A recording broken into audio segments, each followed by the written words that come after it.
say, I just really believe that if you want to learn how to trade, everybody can learn how to trade. Okay. But it doesn't make you a trader. That it's a lot of mentality, and you have to want to have this. And also people who I would teach how to trade that would then leave their job to only realize that they got a new job. You are a trader now. No local presence from the big telcos. So it was literally culture checking to say, like, what's this Dutch guy doing in Turkey to deal straight with Turkish Telecom? And this sounds really interesting because we're talking about a tool that is currently trading, I think you said 100 different strategies through 100. Now it's 170 already, wow. and it's building up to 300 itself. 1, 2, 3, 4.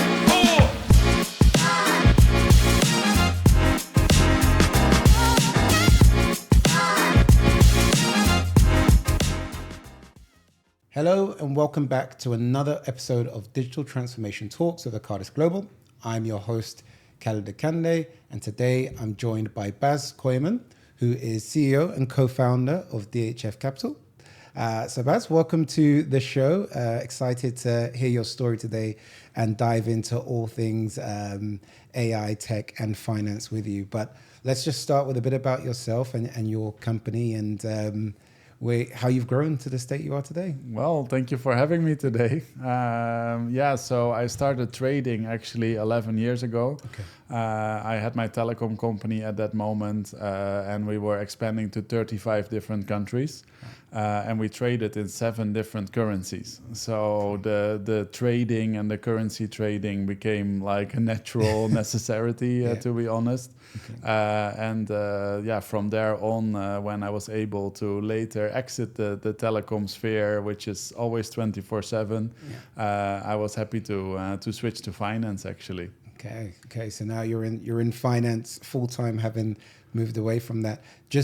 You mentioned there being across 35 countries and 7 different currencies. 7 different currencies. Yes. What are the challenges you faced and what are the solutions you found for those challenges? Well, it's definitely a big challenge. I think that I really like the cultural challenges to go to countries where people normally wouldn't go.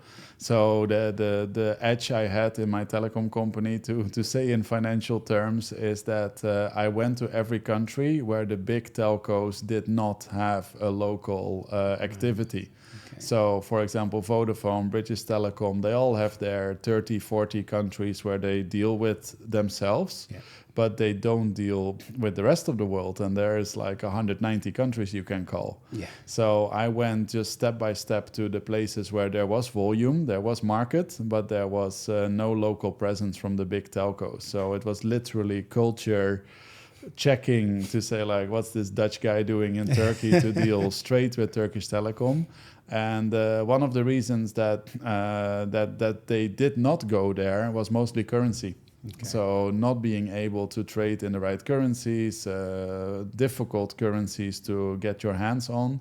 And that's what got me into the currency trading. And of course, with my software and IT background, we built a system. This is like a long time ago. We built a system that was already algorithmically analyzing the phone behavior of people. Okay. So if you would call to someone in Turkey, we would check, did you call this person before?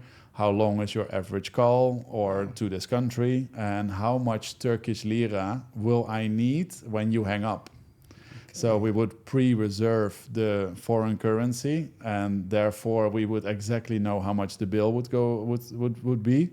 Reserve that currency at the bank, and then the moment the bill came, we could pay directly. While others had a huge problem getting that currency, taking 1 or 2 weeks, and that gets you discounts if you pay the same day. So I basically just got amazing prices and was able to wholesale this forward. That's an excellent solution to a problem there. And you spoke there about putting an algorithm in place already to predict what's going to happen, predict the Yes. currency, the amount you'll need, and then obviously that gives you the wholesale opportunity. Yeah. And so at the point you leave telecoms to go into finance, do you take this solution with you, or is that you leave that with the previous company and you go on to build something new? No, so I was able to sell my company. The wholesale department of a large telco was in the need of this solution. I actually got a few bits earlier. I think it's very interesting for an entrepreneur to hear after a couple of years that someone is interested in you. And my advice would be say no very quickly. But after 8 years and getting into more serious conversations, I was able to sell my company. And of course, they get that solution as well.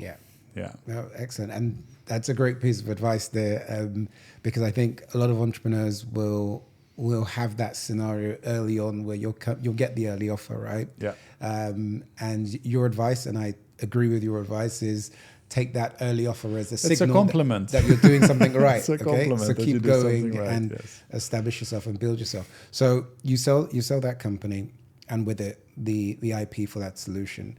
What do you move on to next? What's the next step for Bas? Well, then of course you have a handover period. So I was an employee for 1 year, which was a very interesting period after being an entrepreneur for so long. I had to stay half a year in the Netherlands to hand over everything, and then half a year in Lithuania, where my software development house was. And yeah, very simple coincidence actually is that my accountant just told me stay 183 days for tax reasons. And I was like, well, okay, I can do that. And then I basically just saw that I can grow new things in the country of Lithuania. So I stayed there.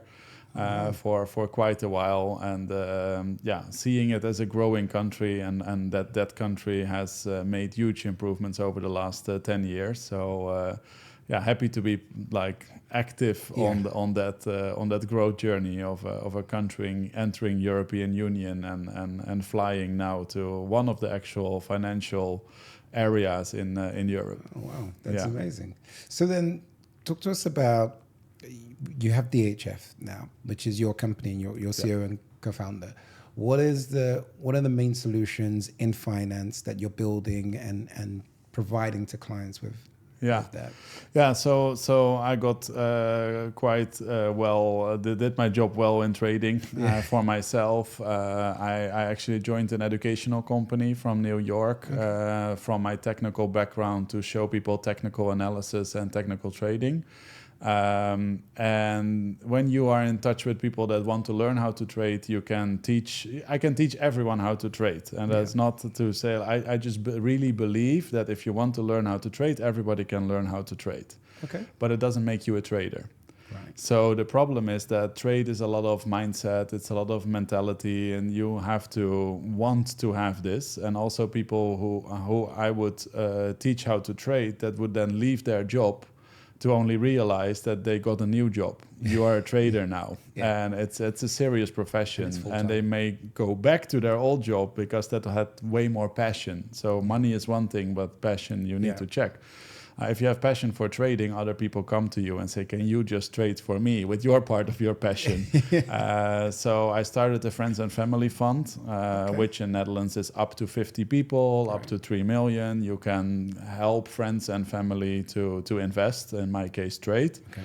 But that got full quite fast with people from the region, and I said we have to do something professional. And then I found a few other co-founders, and we started DHF Capital. Wow, amazing story. It's amazing that you built up like that. And just in terms of the timeline, are we talking pre-COVID, post-COVID? Because I know during COVID... this is way before COVID. Way before COVID, 2019 was the family office, and 20 we started DHF Capital, about 5 years ago. Yeah, because I just remember during that COVID period, all of a sudden, all of these new traders and trading schools. Definitely. And, everyone wanted something to do from home. And like you say, as soon as COVID finished, everyone went back to work because it was hard work. And it's the emotional intelligence aspect of trading, I think, is you need a lot of discipline. I can feel okay with positive trading, but I also feel very well if it's not going so well for a day. I don't even feel the difference anymore. So I think that you need to get very disciplined happens, and you have winning days, losing days. You have a good day, and then your trading is not going well, or you have a bad day, but your trading is going well. Yeah. Like, it's a lot of emotional influence to keep under control. Yeah. I mean, I think so experience as an entrepreneur, because I think I was an entrepreneur, it's a similar journey, right? And you get good days, bad days, good periods, bad periods. Yeah. The idea, or ideally, and we're all human beings, but ideally, you kind of want to stay. You want to throughout, keep your right? emotions under control. Yeah. I think as if you just are used to stressful periods, and telecom 24/7 is definitely stressful profession as well.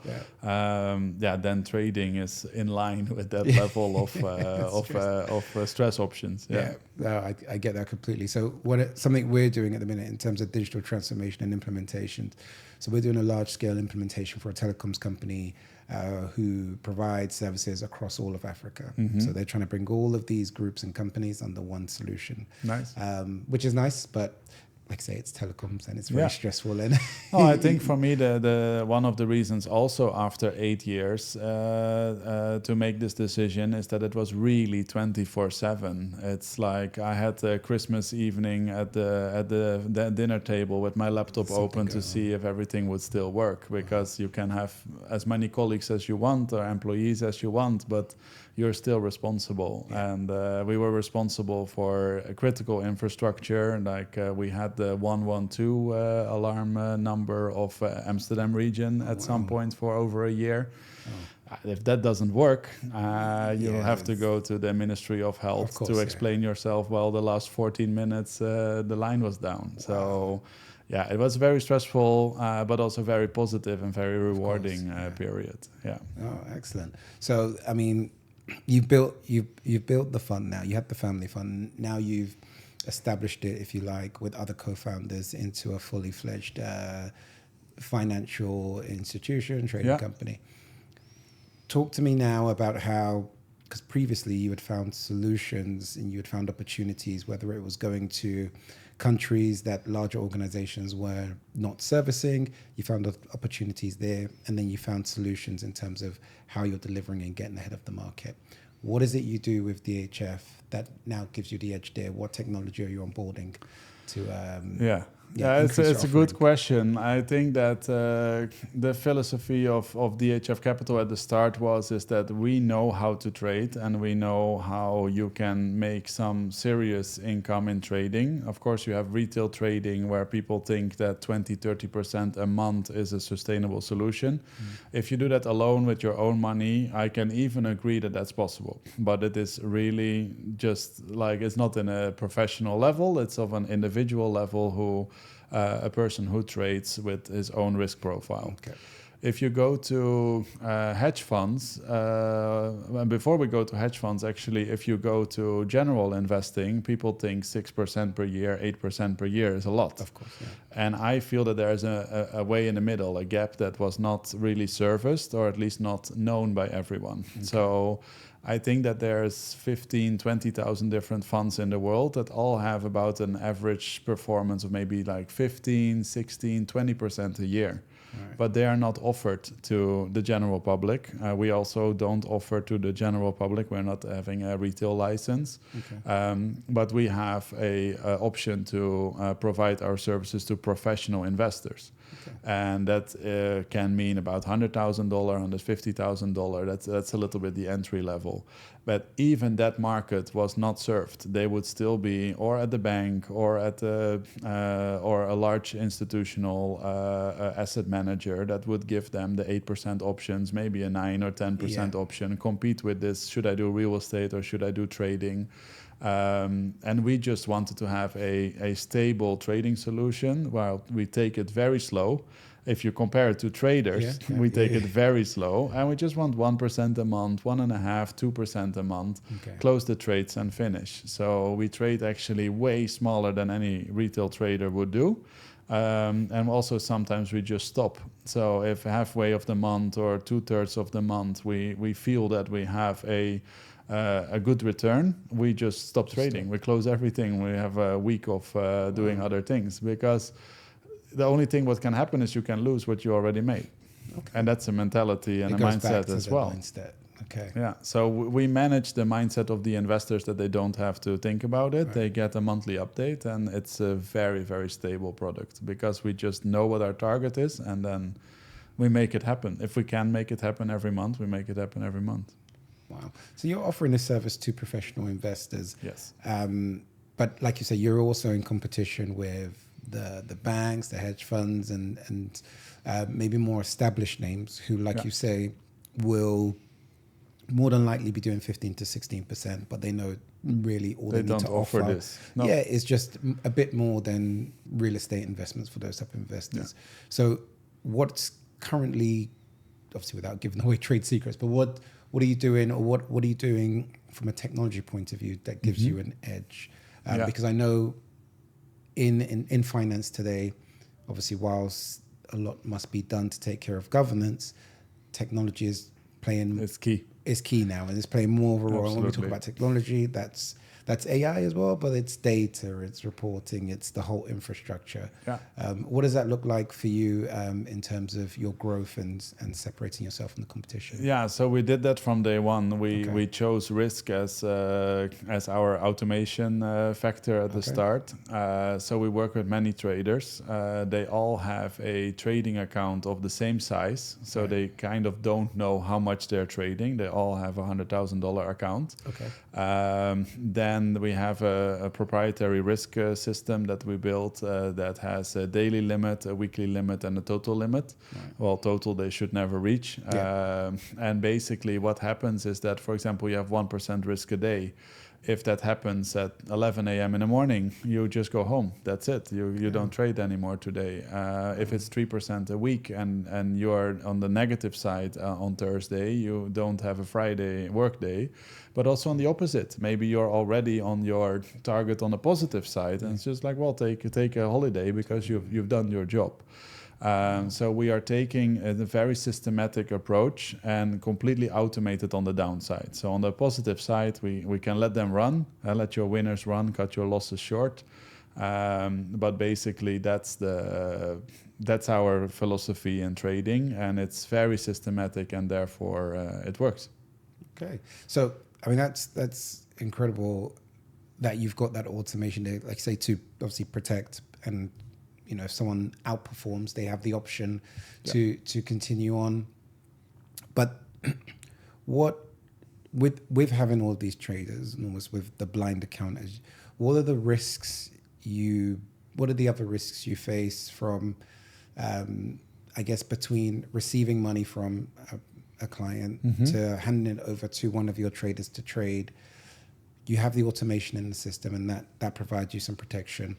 What do you have to look at in terms of governance of that process? A lot. And that structure? Yeah. So we are registered in Luxembourg, and we have different funds in Luxembourg, hedge funds. Basically, what the fund manager does is an external firm. They are, of course, receiving the money. They do all the KYC, AML, the onboarding, anti-money laundering, know your customer procedures. Then the funds are coming to the bank, which of course also has a bit of a last say if they do accept the funds from this specific person, because we deal with people in 19 countries at this moment, so also that can come from anywhere. So of course we check it, but there's always a last check on the receiving bank or the custodian bank as well. And then it gets deployed, and then we use regulated brokers that have their own supervision. And then also here on technology, again, the traders are not handling all the client funds. So every trader has just a little portion of the client funds, and we technically copy their orders to the larger accounts where no human has action to. So the trader doesn't know how much he's trading. He's trading 100K, but he is maybe copied to a $5 million account. Wow. So they only kind of get to know that at the end of the month when they have their bonus of their performance, and it depends how much we also allocate to them. So if a trader does really well, next week he can have a higher allocation. If he has a bit of a sluggish period, then he has maybe a bit of lower allocation of the total client funds. So that's what we manage completely on the background. Wow, that's amazing. And it sounds like there's a great structure in place and very, very effective. My world, and sort of the things that catch my ear is obviously digital transformation, and when Yeah. you mentioned automation of risk management and things like that. Just, I'd like to dive deeper into that because obviously that's my Because the world is changing. the world is also for changing, us. exactly, and for you as well. And so I just want to understand from your viewpoint in terms looking at finance, and whether it's finance investing, whether it's finance teaching Yeah. how to invest and how to trade. How is digital transformation impacting that field? What are you seeing from your expert point of view? Well, I would say that since 2023, I had a year of AI questions. People found out about AI. And of course, AI is different than algorithmic trading. Algorithmic trading is we write the script. Script doesn't change itself, but you have maintenance. Yeah. So that we do for over 10 years. What AI is bringing at this moment is that it can self-learn and self-adjust. Then I think 2024 it died down a little bit. With 2025 it became a buzzword. And at this moment I just came from a financial expo today.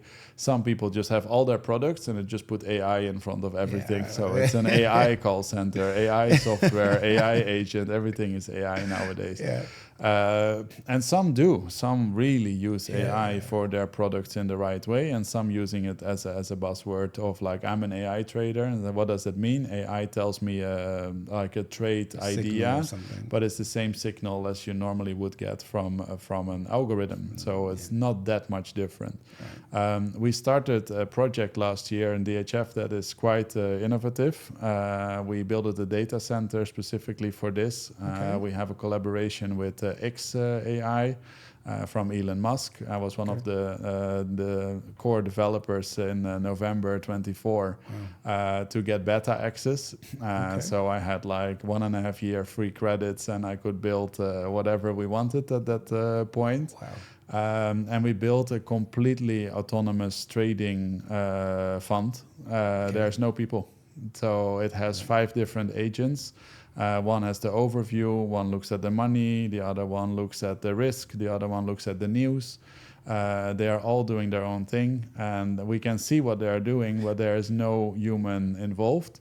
And then we started with 100 trading agents that they created themselves, that are just 100 different strategies.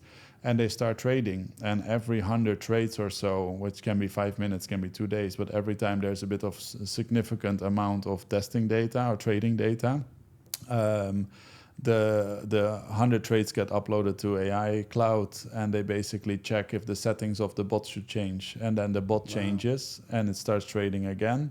And then after a bunch of trades, it's checking itself again and just constantly adjusting its own strategies, rewriting its own strategies. So this is true agentic AI that we're talking. Completely, yeah. And this is, and I love this because it's similar to you, in my field as well. AI is the buzzword, but when you sit down and speak to a lot of people, there's a lot of ideas, a lot of proof of concept stuff that hasn't quite made it out of PowerPoint yet. Yeah. There's not many people actually building and proving things. So we do similar ourselves. We'll sit down, we look at issues within our own organization, and we'll apply AI solutions to that, and then we might offer that as a service to a client. But we've already seen the POC. So I love that you've done the same there. And this sounds really interesting because we're talking about a tool that is currently trading, I think you said 100 different strategies for 100. Now it's 170 already, and it's building up to 300 itself right now. So it's writing its own extra colleagues. So basically, the 70 additional, they came this month because actually it's very interesting. We raised $1 million pre-funding for the fund. Wow. And it's very interesting because in finance, people will always ask, what's your track record? What is it going to make? And it's like, I have no track record. We don't know what it's going to do. What we did, and I think very important part for investors, is we used our original risk system. Yeah. So every AI agent does have a daily limit, does have a weekly limit, and does have a limit to get scratched off the system. Yeah. So the fund has a 30% risk. So it's 3% a day, 9% a week, or 30 in total for an individual agent. Right. Okay. But all those agents just they have $10,000, $20,000, so it's not very significant. Plus the trading strategies, they should work because the system backtests them for 25. Wow. And it should be positive, otherwise it doesn't go live. So it tests itself, it builds itself, it tests itself, then it chooses to go live. And then there's one agent called Valet, and he or she or it chooses to give more money to the successful strategies and takes money from the less successful strategies. So the money is moving even within the different strategies. In our prospectus, the legal paperwork, there we are saying no agent has more than 1% of clients' funds. Right. So that's why there will always be at least 100 active trading agents, and we'll need to see what they do. Now, in the second month, we raised about 800K more. So it created itself because it has not enough track record of the first 100 agents. It shows that it's better to create 70 more trading strategies than just give the money to the first 100. Wow. So it has a better diversification, and maybe it will scrap the 70 or the worst 70 next month. At least there always should be 100 active AI colleagues. And how do you, from your point of view, because now we're talking about autonomous trading, how do you monitor this on your side and clients there? I don't know if it's clients or private investors, whoever's invested in this. How are they monitoring the progress and the So yeah, from the investor side, they get, as always in financial products, they just get their monthly share price update. Of course, they're all a little bit nervous of like, is this going to be minus like 9% a week every week? Which it didn't. It didn't actually. So it started very slow in January, because we also know from a trading strategy doesn't mean that it finds a trade tomorrow. Like sometimes it takes some time. So it had a slow start in January. Activated some agents. Some didn't trade yet. Some did. Some did profit. Some didn't. But all within very simple like levels, like 500 euro plus, 500 euro minus. Like nothing really exciting yet. But it is building itself out. So in the next 2 or 3 months, we will really see what it's going to do. And then we will get a track record. But no ideas from the past are a guarantee for the future. Of course. That's even more true here. Because if you have an algorithm that works for 5 years, you can say, I have a track record. I expect it to still work for 5 years. Or I will adjust it so it will keep working for 5 years. This system changes itself every 5 minutes. We had one agent that was 200-300 lines of code, which is a very normal, simple trading script. We let it overnight. Next morning, it was 2,000 lines of code. So it literally builds itself, and it is humanly not possible to even keep track of it anymore. So I saw one of your questions before was the black box. It is a black box that we can look into, and we can see every line of code. We can audit every line of code, but it just goes too fast for any human team to analyze. So I'm just going to ask the question for the audience members that will be watching, and they'll be saying, well, there's been a lot of reports of AI confusing itself, AI misinterpreting things. How are you sure that this isn't happening? Is it just the proof is in the pudding, effectively, and the results we're seeing is it's working? Yeah. What is your, what gives you and your clients assurance that it's doing the right things and it's making the right trades, and it's back testing, but in back testing, it's reading the data correctly, right? It's coming up with the right conclusions. It tests itself, then it goes live. So I think that the 5 agents almost have a feeling that they have to do their job. Right? It's literally programmed as employees. So if their goal is to put more funds in the successful traders and take money from the less successful AI traders, then that's that one AI agent's job. So that's why it's a cluster of agents. They all have to do their part. One of the agents is scraping the news, and I remember I was programming a lot in the weekend or in the late evenings. Not so much news came into the world, so I could still read the text of like, okay, there's something happening in Venezuela or something with the interest rate differences in the Fed or whatever. Then we put it on a Monday morning, and it was not possible to read. It went so fast. It scrapes the whole world of news. It takes big and small news because it needs to know everything, which then reports to the risk manager to actually say, well, I have a level 2, level 3 news alert. Watch out with GBP because there's stuff happening in the UK. Right, okay. Then the risk manager can say, pause all bots who are trading GBP. And then when the news dials down, we will reactivate it again. So it starts itself, it stops itself, it looks at the world. It's Okay, it's a living system. Impressive. And then within all of this, how do you control the speed at which the agents trade? Because I know that's a big thing in trading. Yeah. I mean, especially if you're doing short-term trades, maybe not so much for longer-term trades, but how do you control the speed at which they place trades? And We build in a default cooldown and a couple of other default settings in every AI bot that cannot be adjusted by the system. So one of them, for example, is after every trade, wait 15 seconds to put the next one. Okay. Also a maximum stop loss per trade, maximum take profit per trade as well, because we want to keep this mentality of like, when you have a good trade, just close it, because we know it's even for AI maybe a mental game at some point. So we put like limits on different settings that in the future we might even remove, because the whole idea, if you really believe in AI, is to let it do its thing. Okay. And I saw a trading strategy with settings that I would never, with 11 years of trading experience, choose to put the setting like that. It was somewhere in the middle of the night in an Asia session when only the Asia market is open, and it adjusted an indicator specifically for that very low, slow, volatile market, and it worked. And as a human, I would never decide to put my settings like that because it looks really, really strange. Yeah. But that was the best setting for that moment, even for just a few hours, and then it went back to normal. And I think that's where, AI can just make decisions without thinking too much logically, as we think that we are thinking logically. That would never work, but it did. Wow. So what other considerations do you have to take into account when building something like this? I'm thinking more so I'm not a trader or financial background, but I'm thinking very simplistic.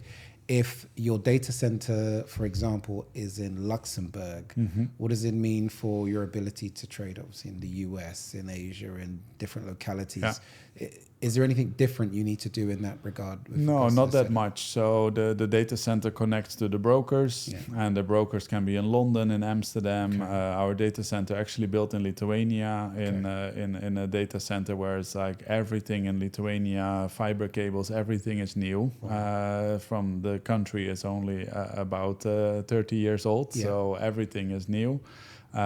So it's extremely fast. We have a lot of power. We have a lot of green energy as well, because there's a lot of land. It's only 2 million people in Lithuania, 2.5. So there's a lot of place for solar panels. There's a lot of place for additional energy source.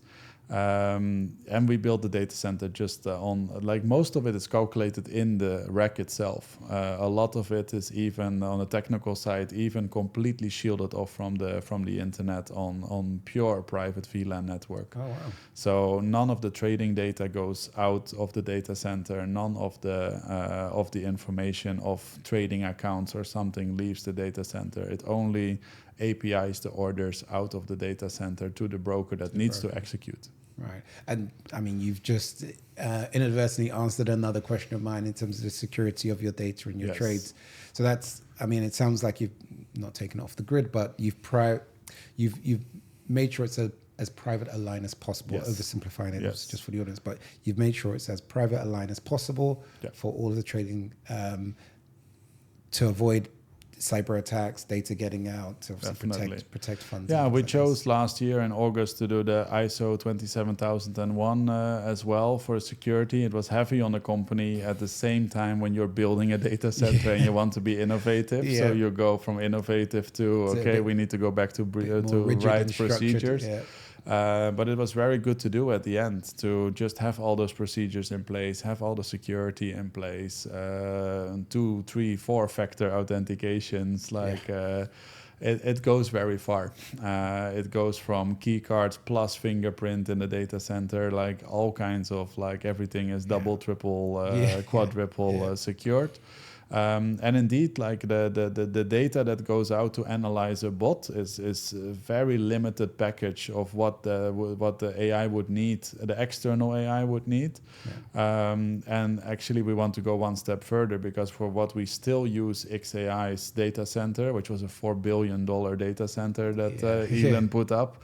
Very happy to rent it. But on the other side, for the capacity that we need, we are looking for what kind of GPU AI servers can we host locally that it doesn't even have to leave the data center. But what goes out for quick analysis and comes back as feedback, that no one would be able to do anything with that data. Okay. So that's for now our choice to still partner up.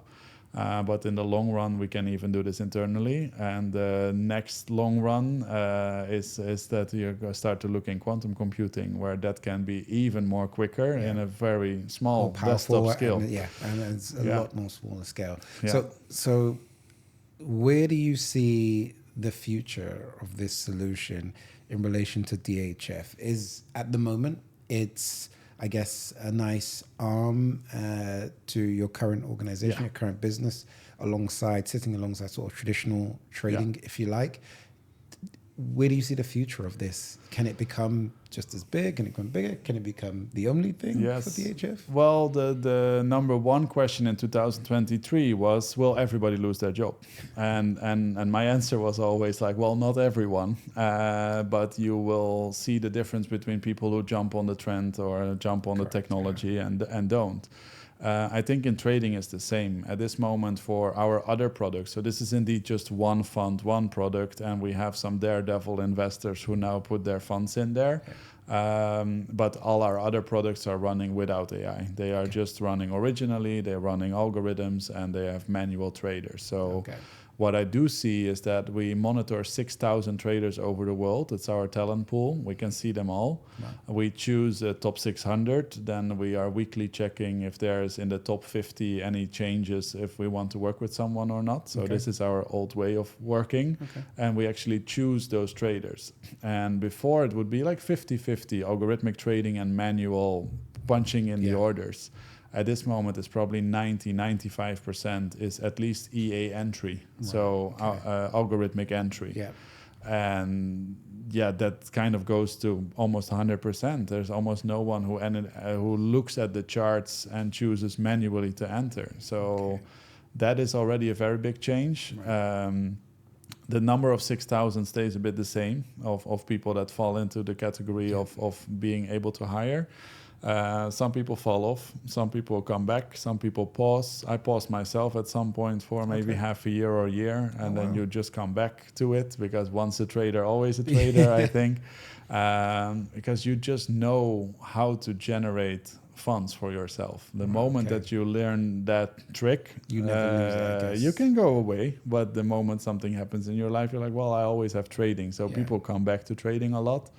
And now the question is, it's more on the programmer side and the real IT guys, but they don't know what trading is. So it's this match between programming, IT, and trading. Those that have the knowledge and the skill set. Which is, to your point, AI won't replace people, right? Because you're still, everything you've built effectively are artifacts and knowledge, is a knowledge base that already existed in, through the algorithms, and maybe even some things from the manual traders in the top 50, right? What we did think more, and that's new for us too, is we thought we would ask traders to give us their strategy and then build it into the AI platform. But instead of that, it kind of just chose to write its own. It completely evolved. And we really had the idea as to interview great traders, scrape YouTube, scrape Instagram for people who are explaining a strategy. But then when we programmed that part, it started doing that. And it's very easy to just pump out 100 different strategies, because there's hundreds or thousands of indicators. So it just makes its own variants, and then it optimizes them. And if it still doesn't work, why would the indicator exist? So basically all of them with a combination of 2-3 indicators, don't make it too complicated. It will actually be a successful strategy. You might have to adjust it all the time, but it doesn't have an issue with that. It works 24/7, doesn't complain, doesn't need the restroom. It just works. So it's not going to ask you for a pay rise either. No. So it's very effective. Now, this has been brilliant, and I've thoroughly enjoyed hearing about this, and I'm very excited for you and your journey and what's to come with this. You've built something truly exceptional there. Any final thoughts on the industry? I know you teach. I know you still teach, or you still not hold really courses now? anymore. Okay. No. I think I always really love to do that and share knowledge. I absolutely don't mind, but the multiple sessions a week I had to stop already at the beginning of DHF. Yeah. And private coaching also takes a lot of time. And also where you see now is that who still learns how to trade, you can better learn how to program a trading bot. So I think that market is changing. The only thing is I would go back to my 24/7, which I wanted to leave in the telecom space, because now we need to keep a data center online 24/7. You do. We have a 24/7 IT team here in Dubai. So the light is always on at DHF, and like we will have to. I believe that we always need very skilled people, but the way of doing the job and how you work together, that is changing. That's changing massively. No, I agree completely, and I think that with the people you have now, they're more specialized in specific aspects of keeping, whether it's the data center up and running, keeping, like you said, keeping the lights on in a different way. So I look forward to seeing and hearing of more of your success, Bas. It's been very enjoyable speaking to you, and hopefully we can do this again soon. Yeah, Thank you for sure. very much. Thank you so much. Thank you so much. Great conversation. Thank you.